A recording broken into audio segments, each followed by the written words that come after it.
younger than the mountains, growing like the breeze. Country roads, take me home to the place I belong. West Virginia, Mountain Mama, take me home. Country roads, welcome to the show, Edwin.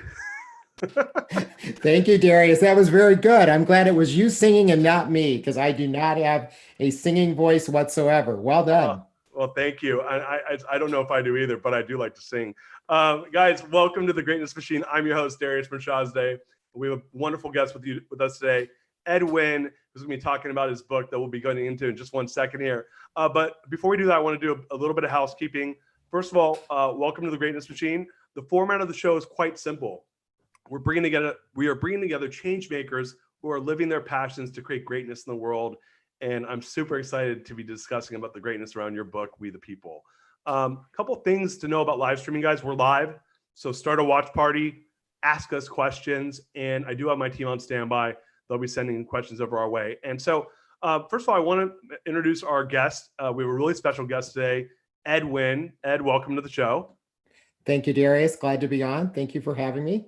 Oh, I'm so excited. So, before the show, we were talking a little bit about his book, and today's going to be all about his book, We the People. And it just had its worldwide release on August 4th. And it's really, this is a very timing. The timing on this is great, right? Like yesterday, we had the start of the Democratic National Convention. There's a lot of heat out there about what's going on politically in our country. And I just want to give a quick breakdown of some of the stuff I got from our publisher. We share the same publisher regarding the book. So anyway, Ed simplifies the U.S. politics and reveals what political extremists and insiders don't want you to know in his book, We the People. And there's a few bullet points. Some of the things that I'm hoping we'll get to dive into is how to get the truth and the facts we need to hold our governments accountable, which I love. I'm all about the accountability that's I think is lacking right now. How to stop the silencing of moderate voices and end verbal violence, and how to discover practical unifying solutions to the most important issues we face. And when I read the media kit that was sent over my way, I was like, first of all, I'm like, I need to read this book because I have a lot of thoughts around how we can do this, and I really want to hear your thoughts on it. And I think that there's probably no more important topic in the world right now than this. And we, at least from my position, that we being the hegemon and we being the, supposedly leader of the world, a lot of the stuff that's happening in the United States is probably not making the rest of the world feel that way. So, please tell, how are you doing? Number one, congrats on the book. Thank you. And just what prompted you to write the book? And if you wouldn't mind, actually, before we go there, do you mind giving a little bit of background on yourself, and then let us know what got you to write the book? Yeah, so I'll answer a little bit of background on me. So I recently retired after having had more than 30 years of experience in government and in business in a variety of different positions. I was very fortunate in that regard. So I've worked with and in all branches of governments at all levels. And so that's given me, I think, a very unique perspective that's revealed in the book. And so, you're in the DC area, is that correct? No, I'm in the Chicago area. Oh, okay. I don't know where I got that. Pardon me. So your background is in both in governmental and also private enterprise, and Yes. and so what having had experience in government, I'm assuming that you have an interest in politics and government in order to do that. What got you started down that road? How did you get into that side of the business or that side of the world, and then what led you out of that into the business world? Yeah, so first answer in terms of how did I get into government?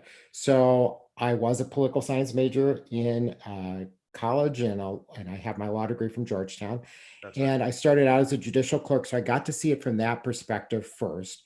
And then I had government jobs as a governor's summer intern. And then I actually was in government in the state of Illinois under one of our former governors who recently got out of prison, and that was an experience. And then I've also been active in our local government. I was one of 3 police commissioners in our local town. So I've been very fortunate to be active in there. My focus has always been what can I do to help serve the people? And so that's been a focus of when it's made sense for me to go into government, and I really value that experience. So that's been very good for me. In terms of the idea for the book, you asked that question. It's an interesting story. So in 2016, the late summer, early fall, I, with 12 other people, cycled across the US from off the coast of Portland, Oregon to Portland, Maine, and Wow. went through many of the battleground states. So I had literally and figuratively on the ground view of what was happening politically in our country. And what I saw was the divisions that continue today that are not helping us get to unifying solutions or any solutions, and could sense what was driving that. And so as I rode, it's 100 miles plus a day, I had a lot of time to contemplate what's going on. And one of the things I saw was the meanness. It wasn't so much about voting for a candidate, but for voting against a candidate. And that's not really how we should operate as a people. Yeah, and so my question for you is, what do you think is driving that? If you had to like put your finger on it, obviously there's a lot of rhetoric around this, and I almost feel like candidates are forced into that rhetoric now because of the environment. But if you had to say the number one thing that's creating this, what do you think that is? I think it's a feeling of not being heard or listened to. And so I think people have felt one side and the other, all dimensions, that they have not been heard. And so one of the things I believe has happened is our media and the political discussions are dominated by those on the extreme sides and not the majority of us. I think an overwhelming majority. They're really moderate and have views that can reach solutions rather than the two extremes yelling at each other. And we really need to take back the government, not in a revolutionary way, but in an appropriate way, to get those moderate voices heard, because they're not being heard. So I expressed this to you before the show, that, and it's funny that we're using the word moderate. So I consider myself a hardcore moderate. Like I'm very down the middle. I'm fiscally fairly conservative, socially about as liberal as you can be. And so if I'll use an example, 2 years ago in the 2018 race, I moved to Texas from California, by the way. So that, which is an interesting dynamic and conversation politically in of itself. So I moved to Austin, Texas, which they call a blueberry and a raspberry pie, which I think is actually a complete generalization, not true. But I got attracted to the Beto O'Rourke campaign, and I heard him talk, and I said, "Wow, this guy making a lot of sense." Now, he was part of I can't remember the constituent, but he was part of a group within the Democratic Party, which was considered a very moderate group in the Democratic Party. And so I supported his campaign. I donated money. And mostly, I will admit, out of what you said earlier, I did not like Ted Cruz, and I was voting against Ted Cruz for many, many reasons. But because I believe, an extremist, and he's a Tea Party guy, very, very right wing. I heard him speak on NPR once. I thought it was a gospel like priest talking, and I said, why do they have religious talk on NPR? And I realized it was Ted Cruz talking. I swear to God, I wasn't I wasn't being like a jerk. I was like, why? I was confused. I said, why is there like an evangelical preacher on NPR? Oh no, it was Ted Cruz talking. And so I have a lot of beliefs against the extremism that you're talking about. And I saw that O'Rourke seemed more moderate to me. It just seemed like he wanted to unify the parties, and he was saying like very inspirational things. He's nice talk. He's great at orating and talking. And so I grew up in Orange County, California, which is very, very Republican. And my mother declares herself a bleeding heart liberal, and my dad was a business owner, and he was Republican. So like there was no real like we were whatever we wanted to be in my household. So I posted a thing on Facebook with a picture of me wearing Beto for Senate shirt. And I start getting called a fascist, communist. Oh Like, no. oh, it's okay. No, I'm a fighter. So like, you can say whatever you want to me. Like, all it does is you just be prepared to get it back. Right. And so I got called a communist. And I said, I said, I didn't know Beto O'Rourke was trying to take all of our businesses and turn them into government owned enterprises. Right. So that's my answer. Right. Which is me just being a smartass. But my point is this: and what I said and I've been exchanging with a lot of these folks online for years now. I said, I don't think they say the problem with politics are communists like AOC and blah blah blah, these extremists you're talking about, and these are a lot of like Trump supporters, and they're very right wing folks that I grew up with and I know. And I said, I think the problem with politics is that you actually think that I'm a liberal, when in fact I'm a moderate, right? Like I know I'm a moderate. But the fact is I think people are trying to paint each other, to your point, be mean to each other because it's easy to, and say, you're this, I'm this, we can't get along. And so this is where I look at it and I'm like, this is crazy, because to your point, I think 85% of the people are the same and they just have slightly different opinions on certain views, right? Or policies. So anyway, I'll get off my soapbox, but that was an experience I had that was firsthand, that kind of mirrors what you're talking about, that people are being mean to each other and trying to label each other, and they're being divisive rather than coming together, because you can't fix this problem if all you're doing is talking shit to each other. Exactly. And the thing that I don't understand, in the book addresses both why it exists and then also how we can get out of it, is we attack each other rather than discuss our respective positions. Attacking each other is never going to result in a resolution of any issue. It just makes it worse. Rather, we need to have a discussion of the variety of viewpoints based on a common set of ideals or values, and use those as the guide to get facts and then formulate solutions. But as you said, unfortunately, what we do is we attack and label and name call, and those things are never going to lead to resolution of issues the way we can do that and should be doing that in our country.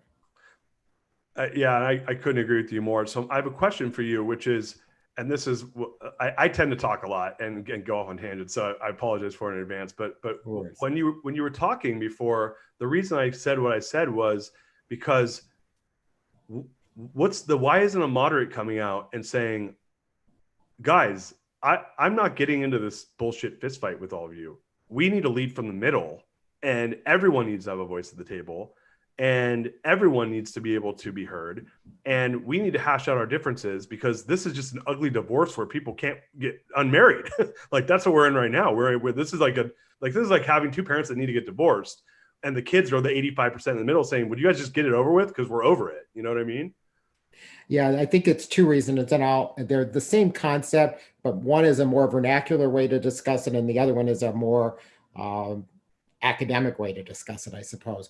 So it's basically political bullying. So when a moderate voice tries to break the logjam, either one or both sides attack that person so that they are like, I'm just have to withdraw from this. It's called effective polarization, is the academic term, which means when there's such polarization of positions and extremes, and the individuals associated with those positions attack anyone who expresses a moderate view, or quite frankly, any view other than their own, most of us decide it's not worth that personal attack. It's not worth the death threats.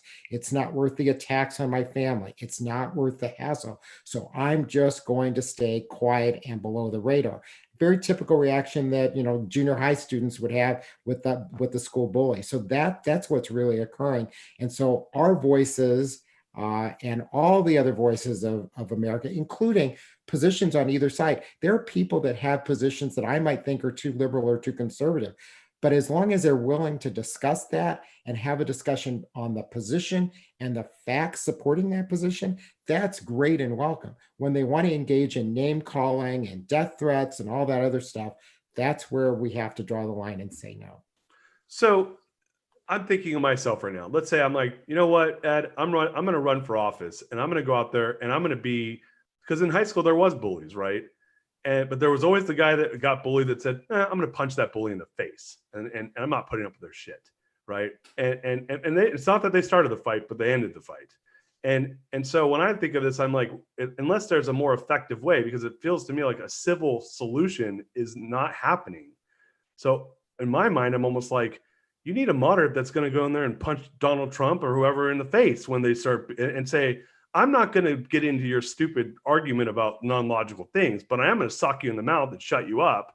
And then I'm going to force you to talk about the real issues at hand. Like that's how, and I don't know if that's just a pipe dream I have, but what is your position on how do you solve this? Because I don't know how to solve a bully's problem besides punching him in the mouth. That's how I think of it.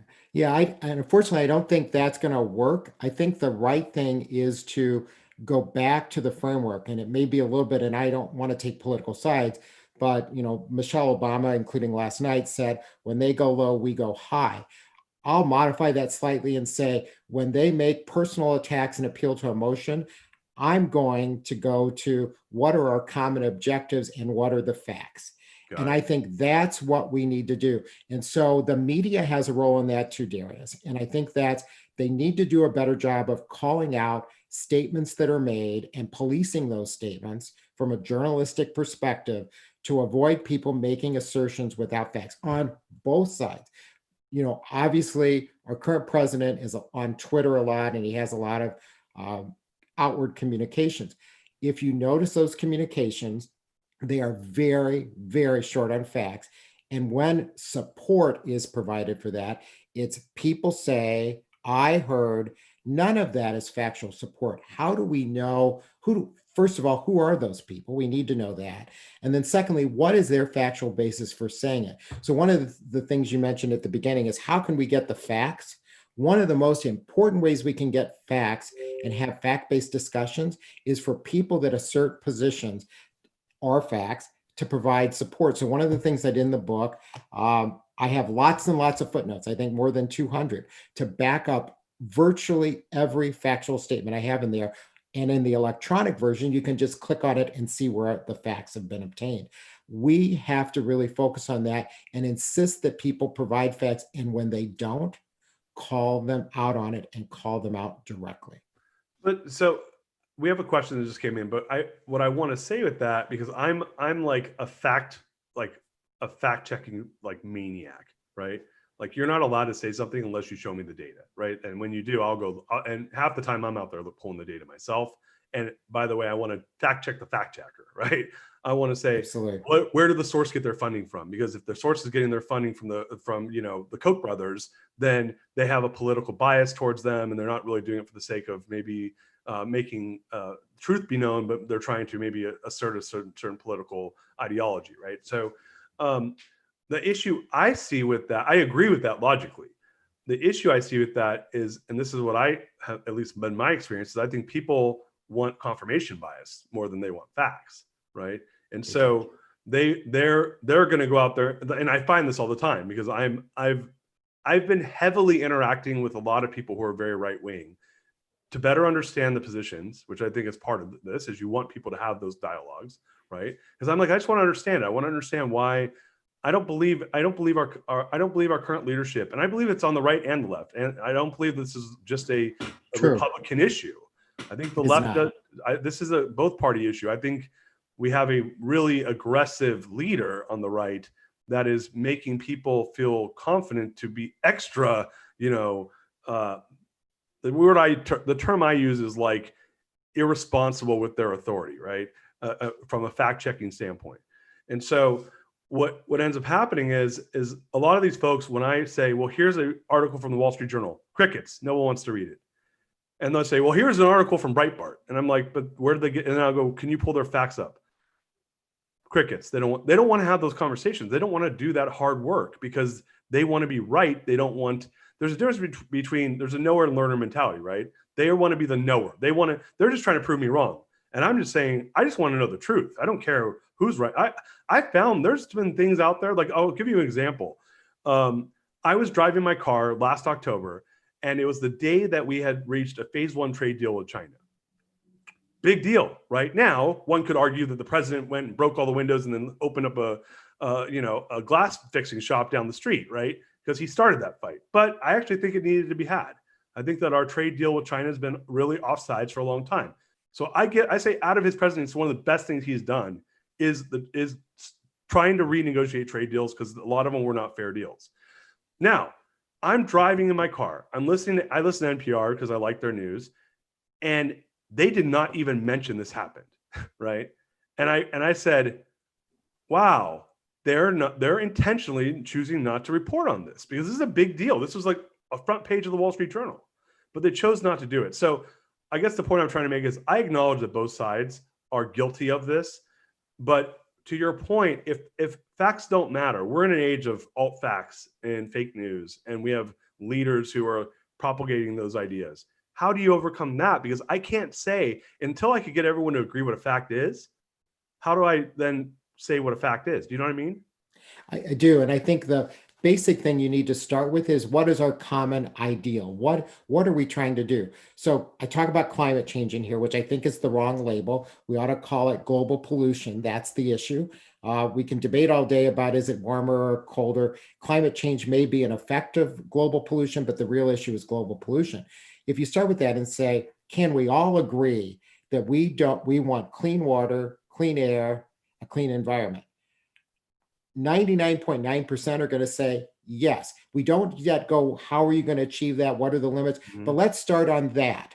Okay, so then and it's asking questions rather than asserting positions.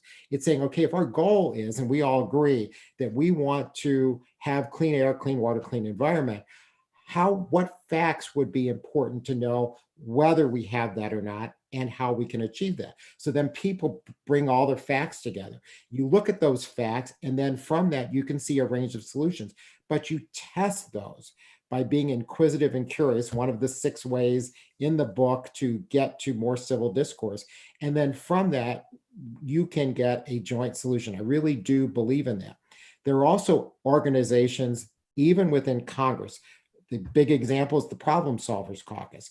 50 congressional representatives, half Republicans, half Democrats, that are affiliated with No Labels, an organization I belong to as well, that really seek to break this logjam and to come together in a bipartisan way to figure out solutions. We need more of that, but we don't have coverage about that. In fact, I would say very few people have even heard of that, and they should have more prominence, but they don't, because I think, and I talk about this in the book too, the mass media in particular, there are notable exceptions, so I'm not saying everywhere, they really have become infotainment.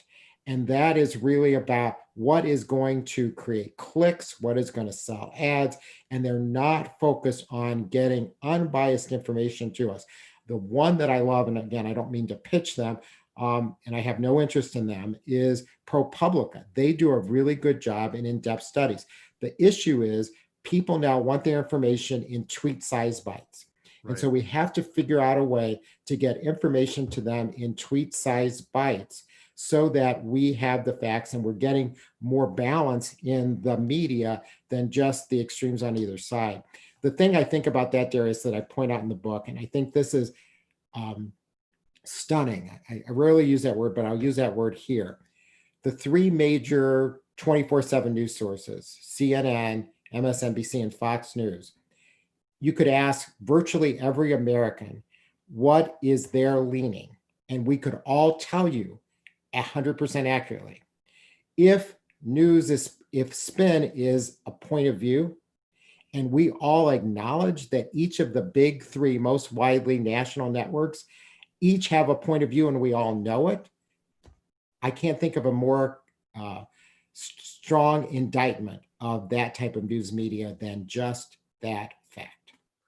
I mean, so does that create an opportunity for someone, a media person, to say, I'm going to create the to your point, the pro-publican type of media, and so that I'll use myself as an example, so that Darius can go and get news, because I don't listen to the news. I'm like, they're too left, they're too right. I don't care what either of them have to say, because to your point, it's all opinion, and it's all omission of information that doesn't support their positions. And I find this all the time. You have like pundits like Ben Shapiro and Candace Owens, and they are really smart.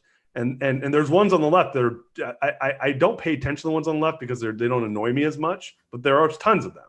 And what they do is they give you 9 out of 10 facts, and their position sounds very convincing, except the 10th fact is what undermines the entire 9, right? Exactly. And so, because I'm like, wow, I never heard that before. And I'm such a data nerd and I need data to make decisions that I'm like, I've never heard that.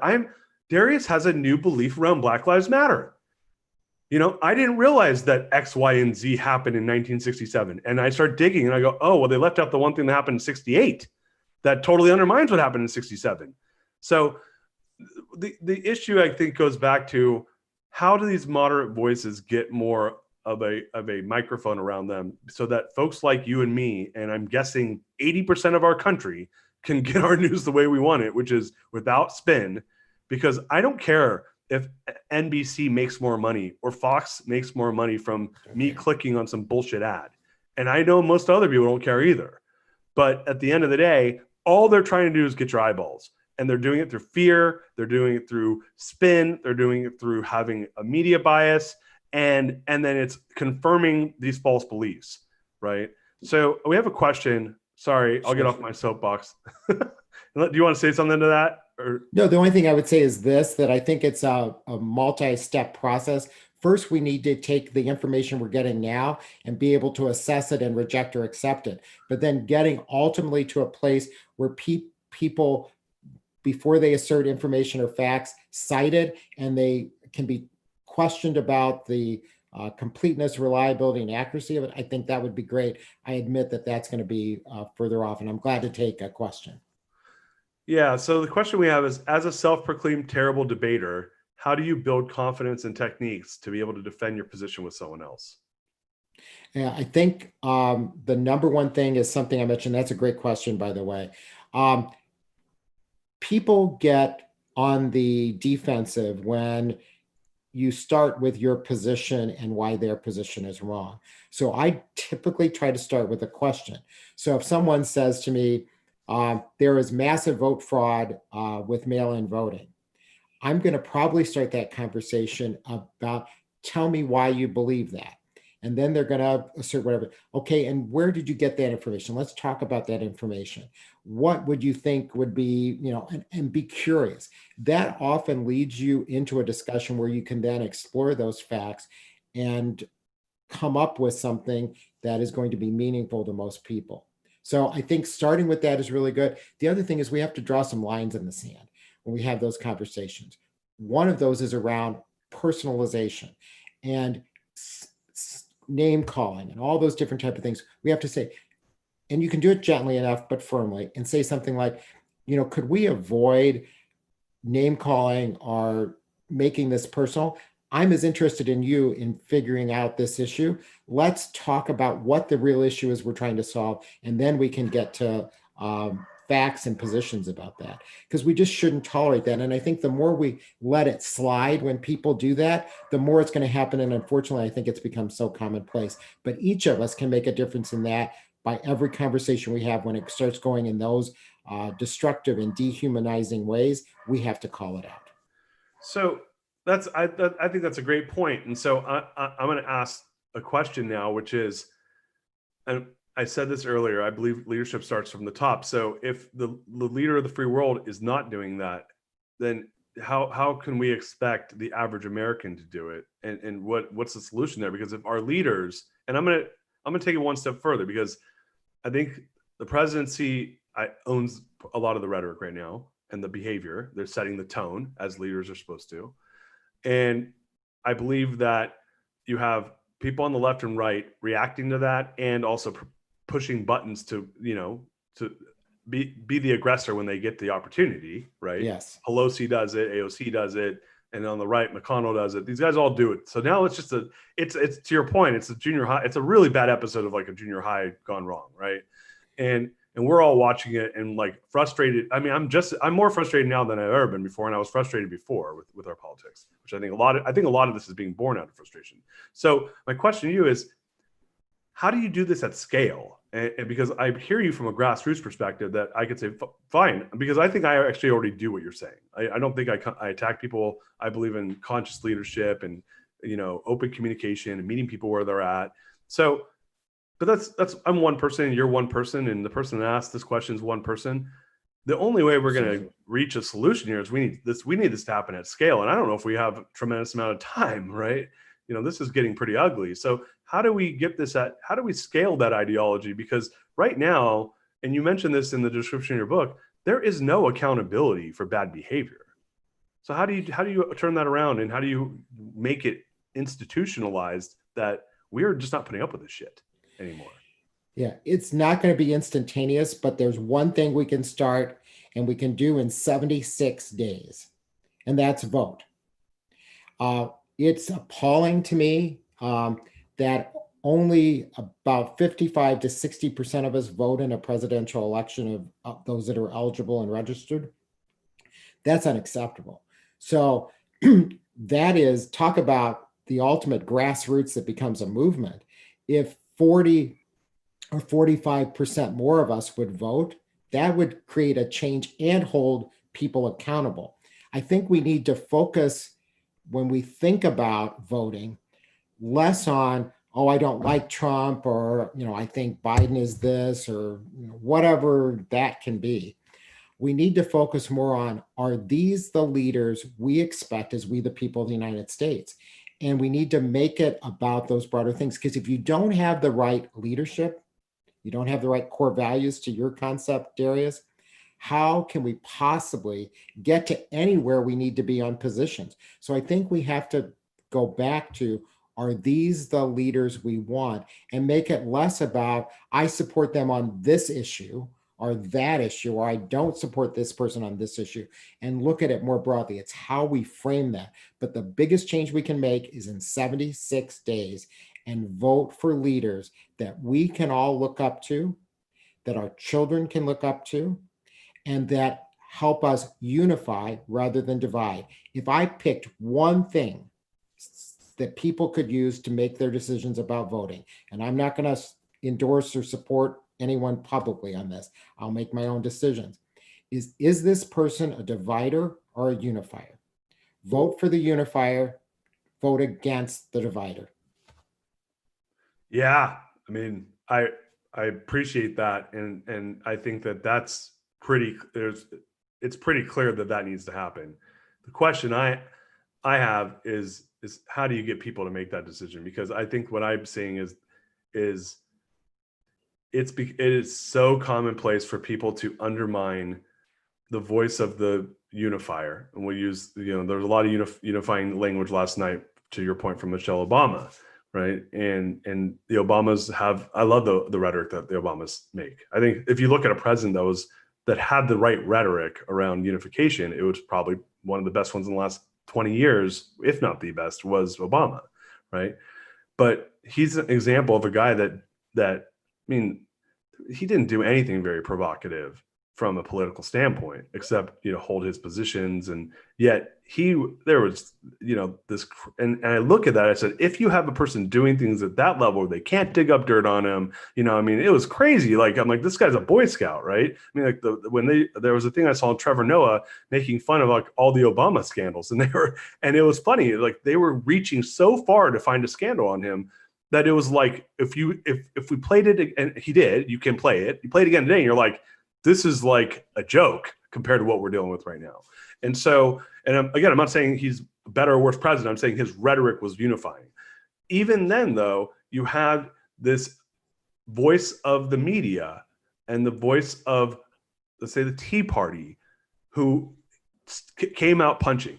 So I think it goes back to what you said earlier, which is that will always be there. Right? No matter what, unless we create some laws around it, like Singapore has laws against some of this stuff. I don't think that goes against freedom of speech in our country, and it's a founding principle of the Constitution. So it's not going to happen, right? More than likely. And so we're not going to create laws against censoring like points of view that we find to be radical or crazy to at least to a certain degree. And so if that's not going to happen, that means we have to accept the fact that divisive voices will exist. The media will put those on blast on a big microphone because they get paid to do it. So everyone's incentives are fully disaligned, in my opinion. And so if that's the world, that's the environment, the only thing I know to overcome that is a common set of values.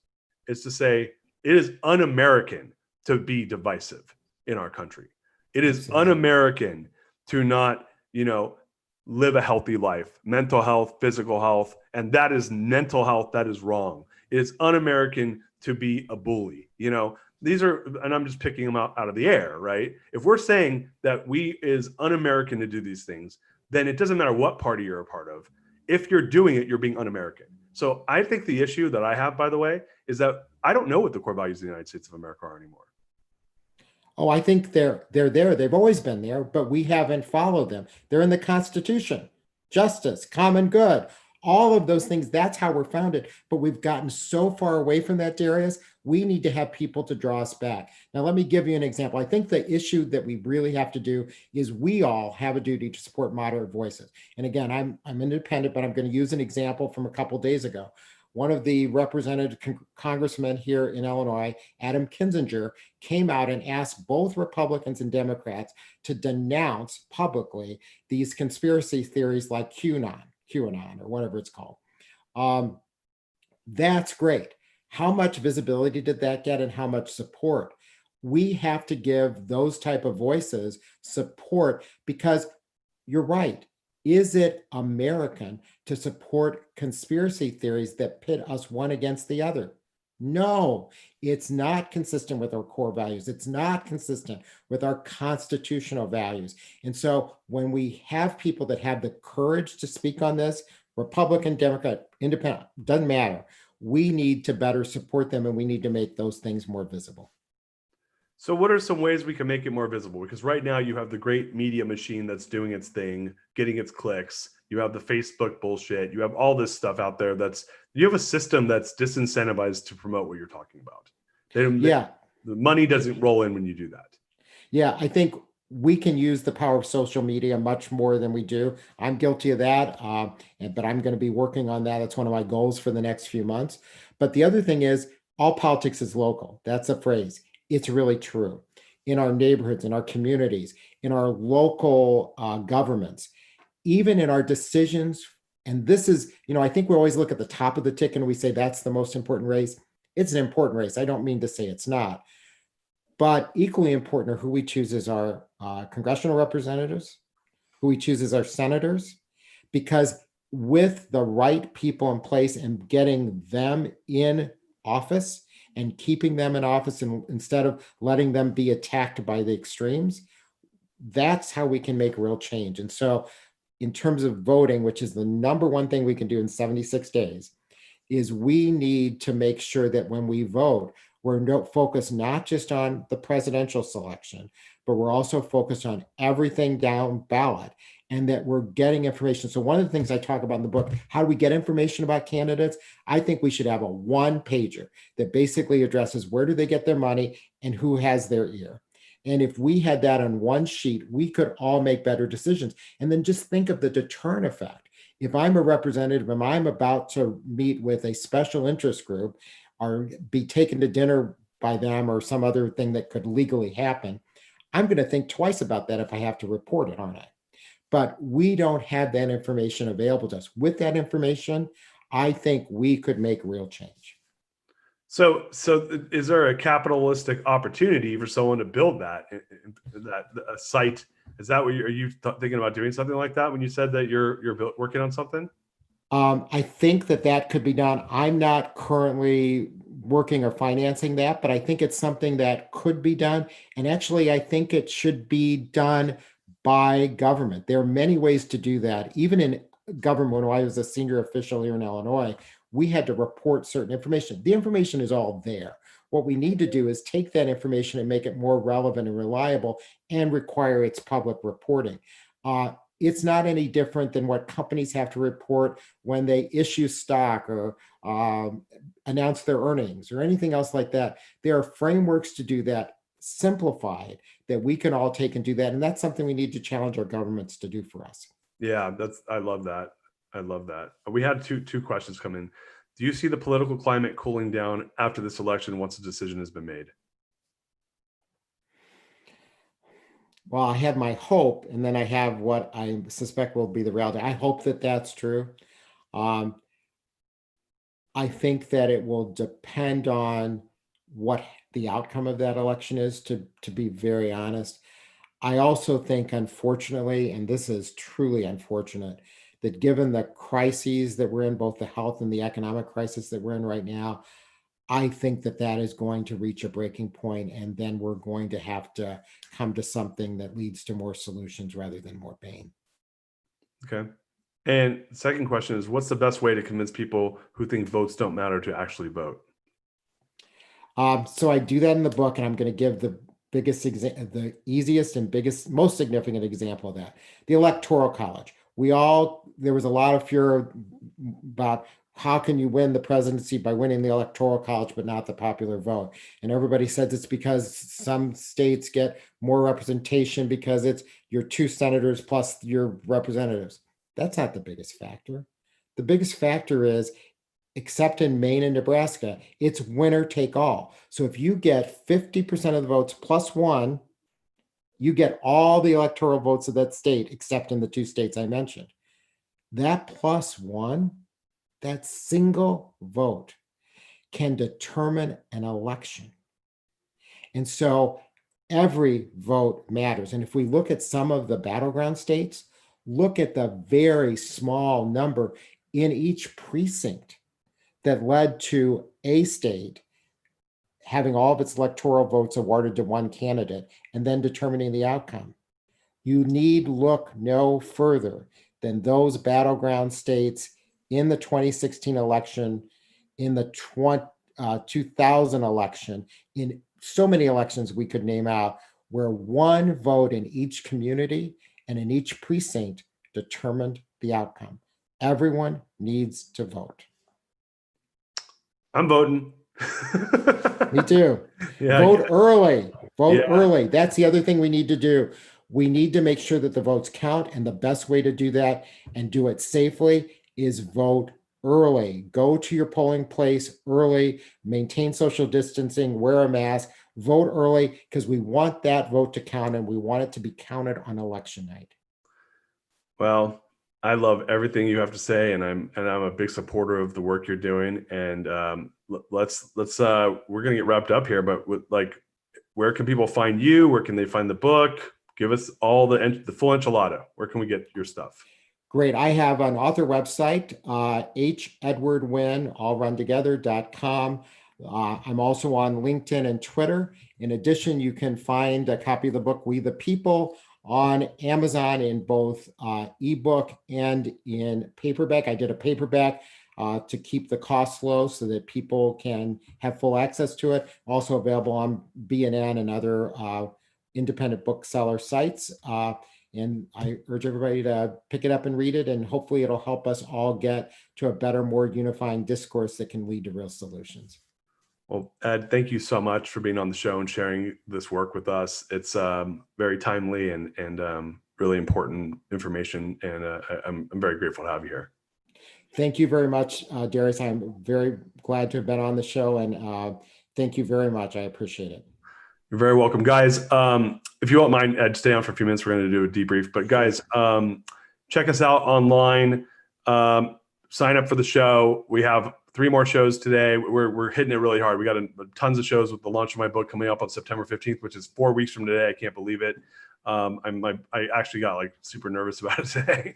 But yeah, follow us on Facebook at The Real Darius M, and you'll get notifications on the show. You can also subscribe on our YouTube channel under The Greatness Machine, and or just go to my website, www.therealdarius.com. And yeah, make it a great day, guys. We got a couple other authors coming on, and some great people to talk to. And Ed, thank you again for your time. We appreciate it very much. You're welcome.